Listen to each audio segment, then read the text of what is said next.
우리 신앙생활에 나아가는 하나님의 백성들, 우리를 일컫는 여러 가지 명칭들이 있지요. 제가 지금 하나님의 백성이라고 하는 말도 표현했습니다만은 우리 크리스찬이라고 하는 말, 성도라고 하는 말, 하나님의 자녀라고 하는 말도 있고 교인이라고 하는 말도 있습니다. 또 세상 사람들은 우리를 비아냥거려서 예수쟁이라고 말하기도 합니다. 그런데 이런 명칭들의 핵심 중에 핵심이 무엇일까요? 성도다, 크리스찬이다, 하나님의 자녀다, 교인이다. 이렇게 우리들을 부르는 명칭들이 있는데 이 명칭의 내용을 살피면서 그 명칭 속에 담겨져 있는 핵심 중에 핵심이 무엇일까라고 하는 것입니다.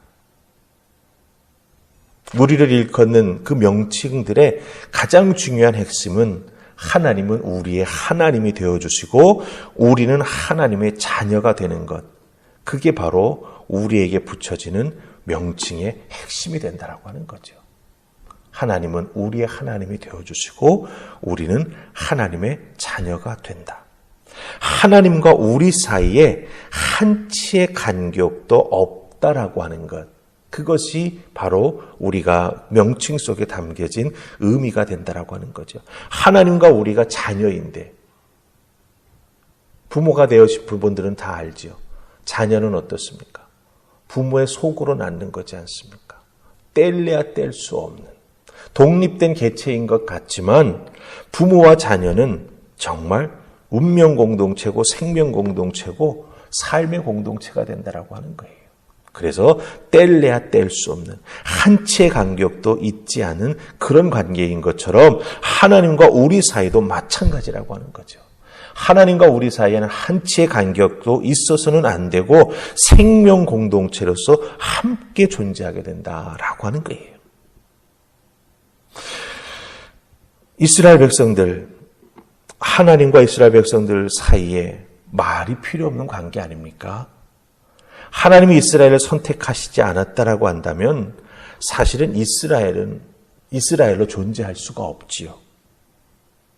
더군다나 애굽을 떠나 약속의 땅 가나안을 향해 가는데 그 이스라엘 백성들과 하나님이 동행해 주시지 않는다면 하나님이 임재하셔서 불기둥과 구름기둥으로 인도하시면서 보호해 주시지 않는다라고 한다면 이스라엘은 더 이상 이스라엘일 수가 없습니다. 그냥 광야를 헤매는 유랑민에 불과하지요. 도망쳐 나온 노예들이 주인에게 잡히지 않기 위해 광야를 이리저리 도망 다닌다. 그 이하도 그 이상도 아니라고 하는 겁니다. 어떻게 될 때? 하나님의 임재하심이 이스라엘 백성들로부터 사라지게 될 때. 자, 그런 의미에서 보자면 여러분들, 여호와 하나님의 임재하심, 하나님께서 이스라엘 백성들과 동행해 주심은 바로 이스라엘 백성들의 정체성의 근본 중에 근본이 된다라고 하는 거예요. 하나님이 이스라엘 백성들과 함께 하시지 않는 그 순간부터 이스라엘은 더 이상 이스라엘이 아니라고 하는 것이죠. 여러분들, 이것을 우리도 기억해야 합니다. 우리가 하나님을 믿고 은혜와 축복을 소망하면서 하나님의 나라, 하나님께서 우리와 함께 해주고 계심을 믿는 것. 나라고 하는 사람의 삶에 하나님이 들어와 함께 해주시고 계시는 것. 그것이 바로 우리들의 신앙의 출발점이 되는 것이고 내가 그리스도인으로 불리면서 하나님의 자녀로도 불리면서 성도로도 불릴 수 있는 내 믿음의 정체성의 근원이 된다라고 하는 거예요.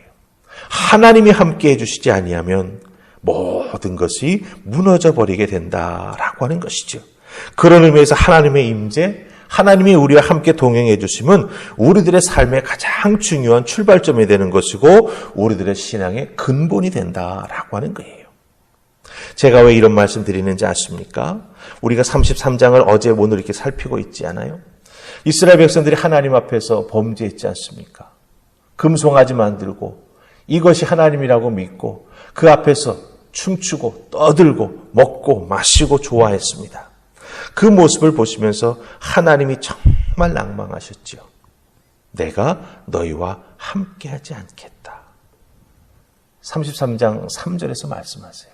내가 너희와 함께하는 순간 내가 너희에게 진노하여 너희들이 목이 곧은 백성이기 때문에 내가 너희들을 다 진멸할 것 같다. 그렇기 때문에 더 이상 나는 너희들과 함께하지 않겠다. 너희들이 알아서 가나안으로 가든지 말든지 해라. 하나님께서 정말 너무나 뼈아픈 말을, 하나님의 마음도 아프지만 이스라엘 백성들에게 너무나 치명적인 말씀을 모세를 통해서 하시죠.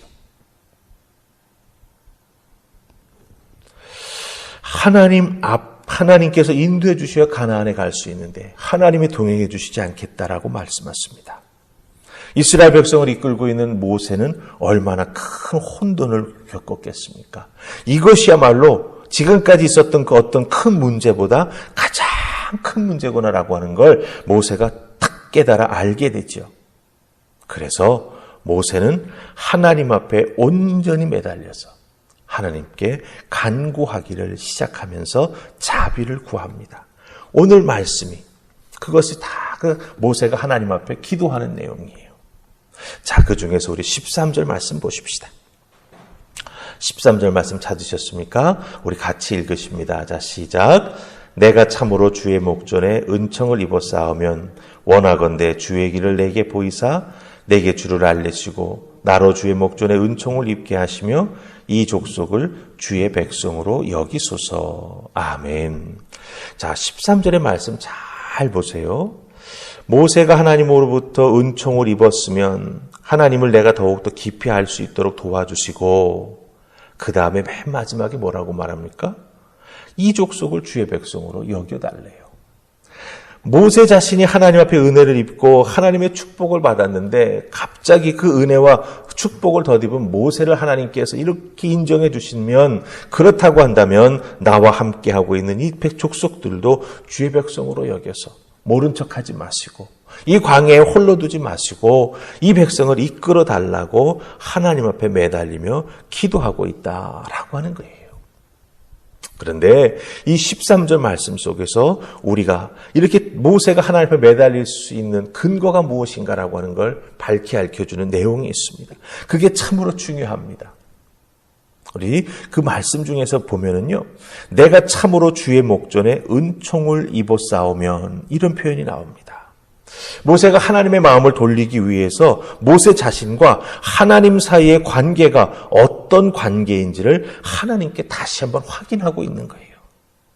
내가 하나님으로부터 선택을 받아서 이스라엘 백성들을 이끌어 여기까지 왔는데 나라고 하는 이 존재가 하나님의 목전에서 참으로 은총을 입은 자가 맞습니까? 이렇게 고난 중에 있고 이렇게 어려움 중에 처해 있는데 내 자신이 하나님의 은혜를 덧입은 자가 맞습니까? 그거 확인시켜달라고 하나님 앞에 질문하고 있는 거예요. 그런데 이 주의 목전에서 은총을 입어 싸우면 이라고는 이 표현이 있지 않습니까? 이 표현을 원문에 나오는 그 성경의 내용을 문자적으로 그대로 해석을 해보면 이렇게 직역할 수가 있어요. 참으로 내가 당신의 눈에서 은총을 찾았다면 이렇게 번역할 수 있습니다. 지금 말씀은 목전에서 은총을 입어 싸우면이라고 되어 있죠. 근데 입어 싸우면이라고 하는 이 표현이 찾는다라고 하는 뜻을 가지고 있어요. 그러니까 참으로 내가 하나님의 눈에서 은총을 찾았다라고 한다면 이런 의미죠. 여호와의 눈에 나를 향한 은총이 있어. 그것을 내가 찾을 수 있는 것. 이것이 바로 주의 목전에서 은총을 입는다라고 하는 의미가 되는 것이죠. 여러분 생각해 보세요. 하나님의 눈에 담긴 은총을 내가 볼 수 있다라고 하는 것. 그것은 무엇을 의미합니까? 하나님을 내가 직접 보았다라고 하는 걸 의미합니다. 오늘 우리가 읽은 말씀 속에서 보면 하나님의 얼굴을 보고는 살 수 있는 자가 없습니다. 하나님께서 다 죽는다고 말씀하시죠. 그렇기 때문에 하나님께서 모세에게 내가 너와 함께하고 너는 나에게 은총을 입은 자라고 하는 걸 확인시켜 주실 때 하나님의 크신 임재와 하나님의 역사하심을 보여주시죠. 근데 어떻게 하십니까? 반석 위에 세우시고 하나님께서 모세 앞을 지나가실 때 하나님의 손으로 모세를 덮으시죠. 하나님을 직접 못 보게. 그럼에도 불구하고 모세는 내가 하나님의 얼굴을 직접 보면서 나를 향해서 하나님께서 어떤 마음을 갖고 계신지 확인하고 그걸 통해서 제 자신이 은총을 얻기를 소망합니다라고 하나님 앞에 간절히 기도하며 나가고 있어요. 자기의 목숨을 내어놓고 하나님께서 이스라엘 백성과 동행해 주시기를, 임재하심으로 이스라엘 백성이 이스라엘 백성 될 수 있기를 간절히 구하고 있는 거예요. 하나님이 이스라엘 백성들을 떠나는 그 순간 이들은 광야의 방랑자가 되는 것뿐이죠. 주변 많은 이방 족속들의 놀림감이 되고 약탈 대상이 되고 결국은 다시 노예로 전락할 수밖에 없는 운명이라는 것이죠. 그것을 알기에 모세는 하나님의 임재하심, 하나님이 함께해 주심, 그래서 이스라엘이 온전한 하나님의 선택함을 받은 이스라엘 백성이 될 수 있도록 도와달라고 하나님 앞에 간절히 매달리며 은혜를 구하고 있다라고 하는 것입니다. 여러분 기억하십시다. 그 어떤 축복보다 하나님의 눈에서 나를 향한 은총을 찾는 것, 하나님의 임재를 통해 우리가 하나님의 얼마나 큰 은혜와 사랑 속에 살아가고 있는 것을 깨달아 아는 것, 그것을 통해서 내가 하나님의 자녀되고 있다라고 하는 것을 확인하는 믿음의 정체성을 온전히 지키며 살아가는 것, 그것이 참으로 우리에게 중요한 신앙의 모습이 된다라고 하는 것입니다. 그렇기 때문에 여러분들 새벽마다 주의 전에 나와 기도하며 간구할 때 어떤 자세로 간구해야 되겠습니까? 모세가 13절에서 말했던 것처럼 내가 참으로 주의 목전에 은혜 입기를 원합니다. 제가 기도하는 중에 하나님의 눈에서 나를 향한 은총 찾기를 원합니다. 하나님 보여주시고 깨달아 알게 하시고 특별히 깊이 체험할 수 있도록 나와 함께하여 주시옵소서. 여러분 그런 은혜를 덧입게 될 때 우리가 그리스도인으로 불리움을 받는 것, 하나님의 자녀로 불리움을 받는 것, 성도로 불리움을 받는 것 얼마나 큰 은혜이고 감사이겠습니까? 절대로 우리를 부르는 부끄러운 명칭이 아니라고 하는 거죠. 그것처럼 귀한 명칭이 없다라고 하는 것입니다. 왜 그렇습니까? 그렇게 불릴 때 하나님이 우리를 보호해 주고 계시고 하나님이 우리를 축복해 주시기 위해 하나님의 그 심판을 벌리시면서 우리의 삶에 개입하시고 우리의 삶을 지키시고 인도해 주신다라고 하는 거죠. 그런 의미에서 여러분들 매일매일 하나님 앞에 기도하며 간구할 때 주의 눈에서 나를 향한 하나님의 은혜를 찾게 하옵소서. 기도하시면서 여러분의 신앙의 큰 체험도 얻으시고 그리스도인으로서의 삶을 잘 지켜나가는 은혜가 있기를 주님의 이름으로 축복합니다. 아멘. 우리 기도하십시다. 좋으신 하나님, 하나님을 믿는 우리들 하나님의 아들, 딸입니다. 하나님과 우리 사이에는 한치의 간격이 있어서도 안 됨을 저희들은 깨달아 합니다. 믿음 생활 신실하게 하게 하여 주시옵시고 특별히 기도하면서 하나님의 얼굴, 하나님의 눈 속에 담긴 우리를 향한 그 하나님의 마음과 하나님의 사랑을 꼭 깨달아 하는 자들, 그것을 발견하여 기쁨으로 하나님 앞에 나아가 신앙생활에 나아가는 우리가 되게 하여 주시옵소서. 오늘 이 새벽 하나님의 얼굴 보는 은혜가 우리와 함께 하기를 간절히 소원하옵고 예수님 이름으로 기도하옵나이다. 아멘.